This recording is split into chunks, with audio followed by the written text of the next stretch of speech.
వీక్షకులందరికీ నమస్కారం. అందరికీ నూతన ఆంగ్ల సంవత్సర శుభాకాంక్షలు. 2025వ సంవత్సరం జనవరి మాసంలో ఏ విధమైనటువంటి గ్రహగతులు ఉన్నాయి, తద్వారా 12 రాశులపై ఇవి ఏ విధమైనటువంటి ప్రభావాన్ని చూపిస్తాయి అనేటువంటి విషయాన్ని పరిశీలన చేద్దాం. ముఖ్యంగా ఈ మాసంలో ఉన్నటువంటి గ్రహగతులను గమనిస్తే, ఈ మాసంలో గురుడు వక్రించి వృషభ రాశి యందు సంచారం చేస్తూ ఉన్నారు. 22వ తారీఖు వరకు కర్కాటక రాశి యందు కుజుడు వక్రగతిలో సంచారం చేస్తూ ఉంటే 22 దగ్గర నుండి మిథున రాశిలోకి, అనగా ఇది కుజ స్తంభన, ఇది ఆల్మోస్ట్ దాదాపుగా ఏప్రిల్ మేల వరకు ఉంటుంది. కాబట్టి కుజుడు మిథునం కర్కాటకం ఈ రెండు రాశుల మధ్యలోనే సంచారం చేస్తూ ఉంటారు, స్తంభిస్తూ ఉంటారు. అందువల్ల 22వ తారీఖు నుండి మరలా వెనక్కి వెళ్ళి స్తంభిస్తారు. కాబట్టి మిథున రాశిలో ఉన్న ఫలితాలు కుజుడికి వర్తిస్తూ ఉంటాయి. అలాగే కేతు కన్యా రాశి యందు ఈ మాసం ప్రారంభంలో, అనగా 5వ తారీఖు నాడు మూల 1వ పాదంలోకి, అనగా ధను రాశిలోకి బుధుని యొక్క సంచారం ఉంటుంది. ఇక ఈ మాసంలోనే 15వ తారీఖు మకర సంక్రమణం, కాబట్టి అప్పటి నుండి రవి మకర రాశిలో సంచారం చేస్తారు. అలాగే ఈ మాసంలో శుక్రుడు 28వ తారీఖున మీనంలోకి సంచారం చేస్తున్నారు. అప్పటి వరకు శనితో కలిపి శుక్రుడు కుంభంలో ఉంటారు. మీనమందు రాహుగ్రహం సంచారం చేస్తూ ఉన్నారు. ఇది ఈ మాసంలో ఉన్నటువంటి పరిస్థితి. అయితే తెలుగు మాసాలలో చూసుకుంటే ఈ మాసాన్ని పుష్యమాసము అంటారు. పుష్యమాసమునందు ఏ కార్యక్రమాలు చేయాలి, ఏమేమి చేయకూడదు అనేటువంటి విషయాన్ని కూడా మనం తెలుసుకోవాలి.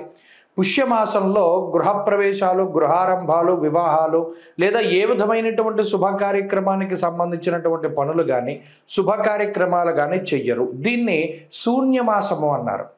మరీ ముఖ్యంగా ద్విస్వభావ రాశిలోకి రవి ప్రవేశించిన తర్వాత, అనగా 16వ తారీఖు డిసెంబర్ దగ్గర నుండి ధను రాశిలోకి రవి ప్రవేశం చేసిన తర్వాత, డిసెంబర్ 16 నుండే ఒరిజినల్గా గృహారంభాలు కానీ గృహప్రవేశాలు కానీ చేయకూడదు. కానీ పాపం తెలియక చాలామంది వాటిని ఆచరిస్తూ ఉన్నారు.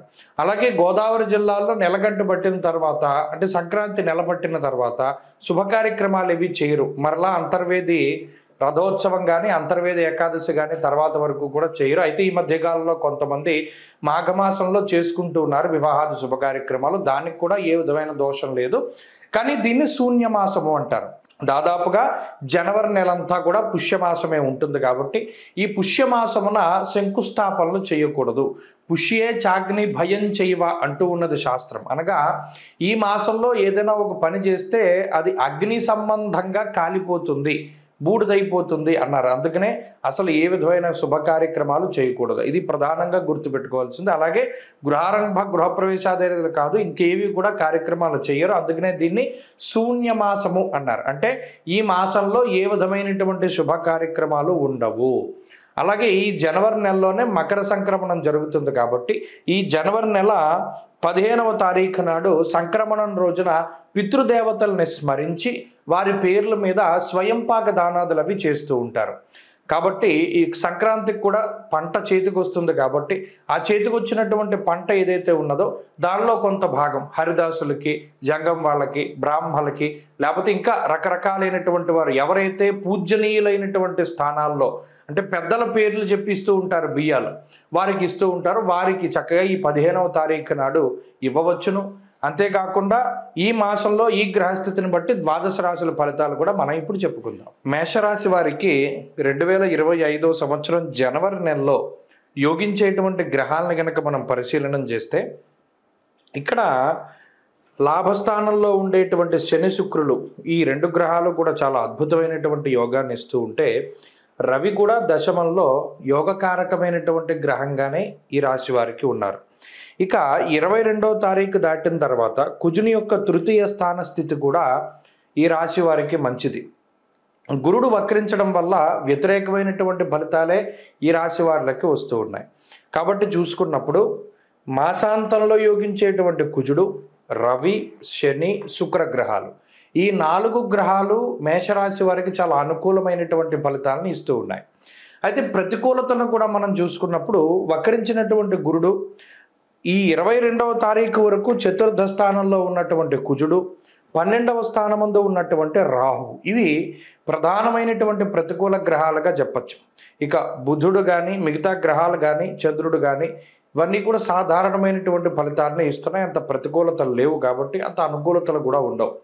సరే, ఈ రకమైనటువంటి గ్రహస్థితిలో ఒక పాజిటివ్ వైబ్రేషన్ తోటే ఈ మాసం అంతా కూడా మేషరాశి వారికి ఉంటుంది. కారణం ఏంటి అంటే దశమంలో కంటక స్థానంలో దిగ్బలయుక్తుడైనటువంటి రవిగ్రహం ఉండడం వల్ల అర్ధసిద్ధి సదారోగ్యం బంధు సంతోషవర్ధనం అంటూ ఉన్నది శాస్త్రం. అలాగే మాసాంతమందు కూడా విత్తలాభ సదారోగ్యం ఇష్టసిద్ధి సుఖావహ. ఇక్కడ 15వ తారీఖు నుండి రవి యొక్క బలం పెరుగుతూ ఉన్నది. అలాగే 22వ తారీఖు నుండి కుజుడు బలం పెరుగుతూ ఉన్నది. మాసం ప్రారంభం నుండి శని శుక్రులు బలంగా ఉన్నారు. కాబట్టి ఏంటి అంటే కొంత పాజిటివ్ వైబ్రేషన్స్ ఈ రాశి వారికి ఉంటాయి. అనగా ఈ సంవత్సరం, కొత్త సంవత్సరాన్ని చాలా ఆనందదాయకంగానే ఈ రాశి వారు ప్రారంభిస్తారు.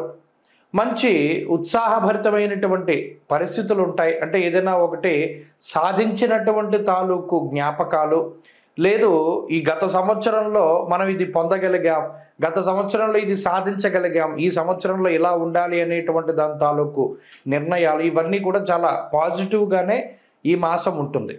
అలాగే ఆర్థిక పరమైనటువంటి విషయాలు కూడా చాలా అనుకూలంగా గోచరిస్తూ ఉన్నాయి. అటు శనేశ్వరుడు శుక్రుడు ఎప్పుడైతే బలంగా లాభస్థానమందు ఉంటారో అది ఒక గొప్ప ఆర్థిక పరమైనటువంటి లాభానికి కారణమవుతుంది. ఇంకా ఇంకో విషయం ఏంటంటే ఉద్యోగ సంబంధమైనటువంటి విషయాలు. ఎవరికైనా మేషరాశి వారికి ఉద్యోగం సరిగా లేకపోయినా, ఉద్యోగంలో ఉన్నతి కావాలి అని కోరుకుంటూ ఉన్నా, ఉద్యోగ మార్పుగా ఏదైనా ప్రయత్నాలు చేస్తూ ఉన్నా, అవన్నిట్లోనూ కూడా సానుకూలమైనటువంటి ఫలితాలు రావడానికి అవకాశం ఉంటుంది. అలాగే విదేశాలకు వెళ్ళాలి, అక్కడ చదువు కోసమో ఉద్యోగం కోసమో అని ప్రయత్నం చేసేటువంటి వారికి కూడా ఇది మంచి సమయం. అలాగే స్వదేశానికి రావాలి అని ఎదురు చూస్తూ ఉండేటువంటి వారికి కూడా గ్రహస్థితి చాలా అనుకూలంగానే ఉంటుంది. శరీర ఆరోగ్యానికి సంబంధించినటువంటి విషయాలు ఏవైతే ఉన్నాయో అవి కొంతగా బాధిస్తూ ఉంటాయి. అంటే మరీ ఇది అనారోగ్య సమస్యలని చెప్పకూడదు, కానీ శారీరకంగా కొంత శ్రమ అనేటువంటిది ఈ మాసంలో కనబడుతూ ఉంటుంది.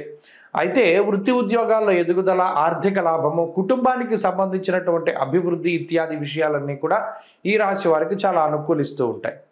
ప్రత్యేకించి అటు వ్యయరాహువు, అర్ధాష్టమ కుజుడు, ఈ గురువు వక్రించినటువంటి ఫలితాల వల్ల మాత్రమే ఒకవేళ ఏదైనా ఇబ్బంది ఉంటే జనవరి 1 నుండి జనవరి 12వ తారీఖు వరకు మాత్రం కొంత ఇబ్బందికరమైనటువంటి పరిస్థితులు ఉండొచ్చును. అది కూడా చాలా తక్కువ మందిలోనే కనబడుతుంది ఆ ఫలితం. జనవరి 12 దాటిన తర్వాత ఉండేటువంటి పరిస్థితులు అయితే ఈ రాశి వారికి పరిపూర్ణంగా అనుకూలంగా ఉన్నాయి. కాబట్టి ఈ మాసంలో చాలా అద్భుతమైనటువంటి ఫలితాలను మనం ఆశించవచ్చును. అంతేకాకుండా దైవ దర్శనాలు, తీర్థయాత్రలు, లేదా దూర ప్రాంత సంచారాలు ఇత్యాది విషయాలకు సంబంధించినటువంటి విషయాలు కూడా ఈ మాసంలో కనబడుతూ ఉన్నాయి. కాబట్టి మేషరాశి వారు మరింత అనుకూలమైనటువంటి ఫలితాలని సాధించడానికై ప్రత్యేకించి సుబ్రహ్మణ్యారాధన ఎక్కువగా చేయాలి. ఎందుకంటే కుజరాహువులు ప్రతికూలత కనబడుతోంది కాబట్టి క్రమం తప్పకుండా ప్రతి మంగళవారం సుబ్రహ్మణ్య స్వామికి అభిషేకం చేసుకోవడం, లేదా నెలలో 2 షష్ఠులు వస్తాయి శుక్ల కృష్ణపక్షాల్లో, ఆ షష్ఠికి ఉపవాసం ఉండి సుబ్రహ్మణ్యారాధన ఎక్కువగా చేస్తూ ఉండే దేవాలయంలో సర్పసూక్తంతో అభిషేకం చేసుకోవడం ఇత్యాదివి చేస్తూ ఉండడం ద్వారా, అలాగే ప్రత్యేకించి కందిపప్పు కానీ మినుములు కానీ దానం చేస్తూ ఉండడం ద్వారా కూడా మరింత మెరుగైనటువంటి ఫలితాలు వస్తాయి. ప్రతినిత్యం చదువుకోదగినటువంటి స్తోత్రం సుబ్రహ్మణ్య కరావలంబ స్తోత్రంగా మనం చెప్పవచ్చును. స్వస్తి.